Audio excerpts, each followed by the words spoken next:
हमारे विभिन्न ज्ञानवर्धक कार्यक्रम देखने के लिए आप हमें अभी सब्सक्राइब करें, बेल आइकन को प्रेस करें ताकि आप देख सकें हमारा कार्यक्रम सबसे पहले।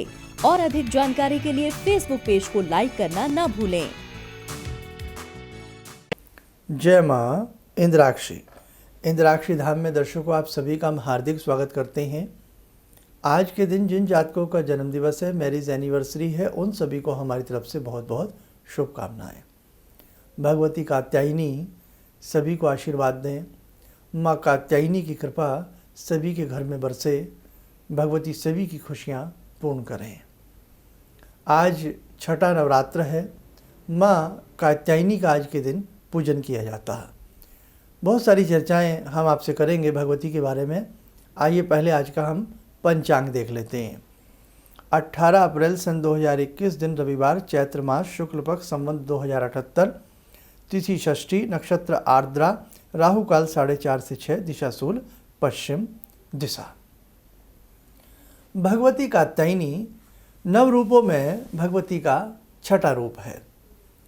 आज के दिन जो साधक एकाग्र चित्त होकर के माँ कात्यायनी की साधना उपासना करता है, नाना भांति की कामनाएं उस साधक की पूर्ण होती हैं। आइए 2 मिनट के लिए आप भगवती कात्यायनी के बारे में हम कुछ चर्चा करना चाहते हैं। भगवती के चित्र में आप खो जाएं, आप रम जाएं। नवरात्र में छठे दिन माँ कात्यायनी की उपासना का विधान है। कत नामक एक प्रसिद्ध महर्षि थे। उनके पुत्र ऋषि कात्य हुए। इन्हीं कात्य के गोत्र में विश्व प्रसिद्ध महर्षि कात्यायन हुए। इन्होंने भगवती पराम्बा की उपासना करते हुए बहुत वर्षों तक कठिन तपस्या की। उनकी इच्छा थी कि माँ भगवती उनके घर में पुत्री के रूप में जन्म लें। माँ भगवती ने उनकी यह प्रार्थना स्वीकार कर ली। महर्षि कात्यायन ने सर्वप्रथम इनकी पूजा की थी। इससे इनका नाम कात्यायनी विख्यात हुआ। इनके ध्यान पूजा से साधक के सभी कर्म पूर्णता को प्राप्त होते हैं। आइए अब माँ कात्यायनी को आज के दिन क्या भोग अर्पण किया जाता है, दिन के हिसाब से भी और तिथि के हिसाब से भी आप लोग नोट कर लें। भगवती कात्यायनी को जैसे कि षष्ठी तिथि है, षष्ठी तिथि में भगवती को मधु शहद अर्पण किया जाता है। बाद में वो शहद आप प्रसाद के रूप में स्वीकार कर सकते हैं। रविवार दिन के हिसाब से बात करें तो भगवती को खीर का भोग लगाया जाता है। लगे हाथ आप कल के स्वरूप की भी हमसे बात सुन रहे हैं कि कल के दिन भगवती का कालरात्रि स्वरूप की पूजा की जाती है। और भगवती को क्या भोग लगता है तिथि के हिसाब से भी, जैसे कि कल सप्तमी तिथि है ना, सप्तमी तिथि है, दिन सोमवार है, तो तिथि के हिसाब से कल के दिन भगवती को गुड़ का भोग लगेगा। और दिन के हिसाब से भगवती को सोमवार के हिसाब से दूध का भोग लगेगा। गुड़ और दूध या गुड़ वाला दूध ही भगवती को आप भोग लगा सकते हैं। ठीक है, ये कल की बात समझ में आ गई। पाठ कौन से दिन कौन सा किया जाता है, ये सारी बातें आपको बताई हैं। ये हम पहले ही सारा अपना बता चुके हैं आपको। अब एक चीज़ हमेशा ध्यान रखें, ये बड़े ही रहस्यमय दिन चल रहे हैं। इन दिनों में जितना मन को एक तरफ लगा करके आप भगवती की साधना आराधना करेंगे, उतनी ही आपको सफलताएं प्राप्त होंगी। एक बात हमेशा ध्यान रखना, एकदम कभी किसी को कुछ नहीं मिलता। एक बच्चे को डिग्री भी प्राप्त होती है तो आप ये देखो, कक्षा 1 से भी मैं गिनती गिनूँ तो 13वीं क्लास तक, 14वीं 15वीं क्लास तक पहुंचने के बाद उसे बीए या बीएससी की डिग्री मिलती है ना। यानी कि कितने साल लगाए उसने, 13, 14, 15 साल तो ये लगाए। और कक्षा 1 से यानी कि प्रथम कक्षा से पहले भी कितनी सारी चीज़ें बच्चे के साथ होती हैं, केजी, एलकेजी, नर्सरी, क्या क्या होता है। तो कितने साल बच्चे के लगते हैं तब जाकर के उसे एक बीएससी की या बीए की डिग्री प्राप्त होती है ना। ऐसे ही आप कभी ये ना समझ लें कि 5 दिन में 4 दिन में आपको कोई सिद्धि प्राप्त हो जाएगी। ये मैं उन लोगों की बात कर रहा हूँ जिनके मन में हमेशा ये रहता है कि बस 3 दिन पूजा की है, आज ही भगवती तथास्तु में बोल दें। नहीं, देखो आपकी साधना, अब आप कहें फिर साधना का फ़ायदा क्या हुआ। देखो संसार में बहुत सारी चीज़ें हैं जिनसे आप नफ़ा नुकसान की बात कर सकते हैं, लेकिन भगवान की साधना के बारे में आप ऐसा कदापि न सोचें।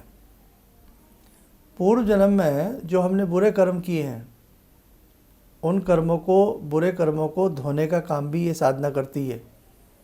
पूर्व जन्म के संचित पाप जो हैं, उन पापों का विनाश भी आपकी प्रतिदिन की साधना करती है।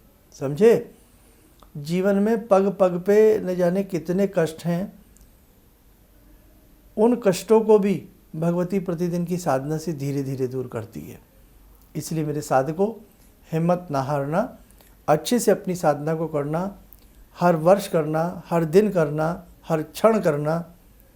एक न एक दिन भगवती से सुखद अनुभव आपको अवश्य प्राप्त होंगे, यानी कि आपकी इस अपनी साधना से। आज हम बताएंगे अष्टोत्तर नामावली के अनेकों फायदे। तो आइए पहले हम भगवती की ध्यान साधना से जुड़ते हैं। माँ कात्यायनी का ध्यान करें 2 मिनट के लिए हमारे संग। ॐ सिन्दूरारुणविग्रहां त्रिनयनां माणिक्यमौलिस्फुरात् स्तारानायकशेखरं स्मितमुखी भापेन वक्षोरुवां पाणिभ्यामलपूर्णरत्नचषकां रत्नोत्परां बिभ्रति सौम्यां रत्नघटस्थरक्तचरणां ध्यायेत् पराम् अम्बिकां खड्गं चक्रगदेषु चापपरिगान् शूलम्बुशोण्डिं शिरा शङ्खं समदधतीं करे स्त्रीनयनां सर्वाङ्गभूषावृतां नीलासमद्युतिमास्य पाददशकां सेवे महाकालिकां यामास्तो स्वपितैहरो कमलजो हन्तुं मधुं कैटवं विद्युद्दामसमप्रभां मृगपते स्कन्दस्थितां भीषणां कन्या विहकरवालखेटविलसा धस्ताविरासेवितां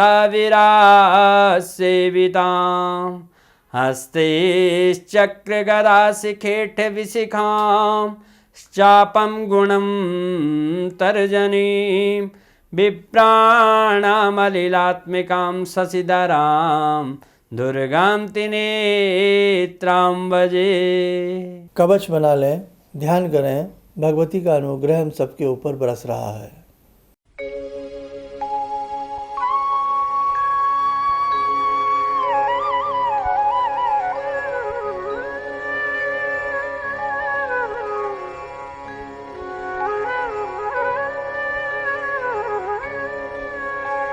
ओम बोलते हुए नेत्र खोलें, सामान्य हो जाए। अष्टोत्तर नामावली, माँ भगवती के 108 नाम। दुर्गा सप्तशती में सबसे पहले है दुर्गा सप्तश्लोकी, जिसमें 7 श्लोक हैं। ज्ञानी नाम अपि चेतांसी से प्रारंभ होती है, सर्वाबाधा परशुराम पर 7वां श्लोक आता है। ठीक उसके बाद चैप्टर 2 में दुर्गा सप्तशती की बात कर रहे हैं हम, गीता प्रेस गोरखपुर की। वहाँ फिर भगवती के 108 नाम दिए गए हैं। इन नामों को आप प्रतिदिन की साधना में भी जोड़ सकते हैं। इन नामों को आप संध्या के समय भी पढ़ सकते हैं, दिन में भी पढ़ सकते हैं, एक समय पढ़ सकते हैं। जो साधक प्रतिदिन भगवती के ये 108 नाम लेता है, नाना भांति की कामनाएं सिद्ध होती हैं, नाना भांति के रोग उस साधक के दूर होते हैं। अब आप एक बात सोच रहे होंगे कि गुरुजी डे बाय डे हमारा कोर्स बढ़ाते जा रहे हैं। मन में आ रहा होगा नहीं बातें। भाई कभी सिद्ध कुंजिका की कहते हैं, तो कभी अष्टोत्तर नामावली कहते हैं, तो कभी देवी अथर्वशीर्षम कहते हैं, है ना। बहुत सोच रहे होंगे ना कि आपने शुरू में नहीं बताया तो हम रोज़ पढ़ लेते। देखो, जैसे जैसे साधक चढ़ता जाता है ना, पौड़ी पौड़ी चढ़ता जा, जय माता की करता जा। जैसे जैसे एक स्टूडेंट सब्जेक्ट को आगे आगे सीखता चला जाता है, तो गुरुजन उसके सब्जेक्ट को और बढ़ाते चले जाते हैं, उसे समझाते चले जाते हैं। जैसे जैसे एक कुशल कारीगर कुछ कुछ सीखता चला जाता है अपने मास्टर जी से, तो मास्टर जी और अधिक उसे गहरा अभ्यास कराने का प्रयास करते हैं। उसी प्रकार से हमारा मंतव्य होता है। आपको पता होना चाहिए, अब जिनके हाथ में दुर्गा सप्तशती है वो देखते तो होंगे ये अष्टोत्तर नामावली क्या है, सिद्ध कुंजिका क्या है, देवी अथर्वशीर्षम क्या है। ये तो शर्मा जी ने नहीं बताया शुरू में, तो नहीं बताया, इसलिए नहीं बताया ताकि जो कोर्स आसान करने के आदी हैं उनको दिक्कत ना बढ़े, और जो बहुत अच्छे तरीके से दैनिक जीवन में और भगवती की साधना आराधना से जुड़ना चाहते हैं, तो इस पुस्तक में, इस ग्रंथ में और क्या क्या चीज़ें हैं वो हम आपको बताते चले जा रहे हैं। इन दिनों में हम ज्योतिष के कार्य भी नहीं कर रहे हैं, ज्योतिष की बातें भी आपसे नहीं कर रहे हैं। क्यों? क्योंकि ये दिन भगवती ने बहुत मुश्किल से हम सबको दिए हैं। क्षण क्षण पे, कण कण पे भगवती का अधिकार है, तो बहुत मुश्किल से हमें साधु को ये क्षण प्राप्त हुए हैं। इसलिए ये क्षण आपके व्यर्थ न जाएं। इन क्षणों में भगवती की ध्यान साधना करते रहें। और मेरे वो बच्चे, कई बार किसी के घर वाले नहीं मानते, पूजा नहीं करने देते, लेकिन वो बच्चियाँ, वो बच्चे फिर भी किसी न किसी तरीके से काम चलाते हैं, अपनी पूजा करते हैं। तो बेटा, मन ना दुखाना, परेशान ना होना। आप जैसा भी कर रही हैं ना, आप बहुत अच्छा कर रहे हैं। आपकी ये छोटी सी पूजा, आपकी ये अभाव में पूजा, बहुत लोग हैं मन में आता है हम भगवती को फल लगाएं, फूल लगाएं, लेकिन नहीं मिल पाता किसी भी कारण से। तो बिल्कुल भी मन में कोई दुखद मन में बात ना लाना। भगवती आपकी सभी बातों को जानती है, आपके मन के एहसास को समझती है, आपके अंदर छिपी भावना और भक्ति को समझती है। ना माँ आपके फल की भूखी है, ना माँ आपके फूल को चाहती है। भगवती चाहती है कि आप अच्छे मन से, समर्पण भावना से अपनी भक्ति को करें। बस आप ध्यान रखना।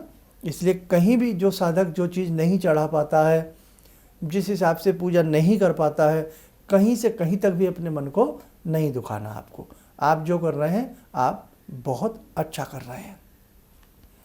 कल नवरात्र, हम आगे नवरात्र की बात करेंगे, सप्तम नवरात्र की बात करेंगे, और सप्तमी तक जैसे हमने पाठ विधि बताई थी वो सभी का पूर्ण हो जाएगा।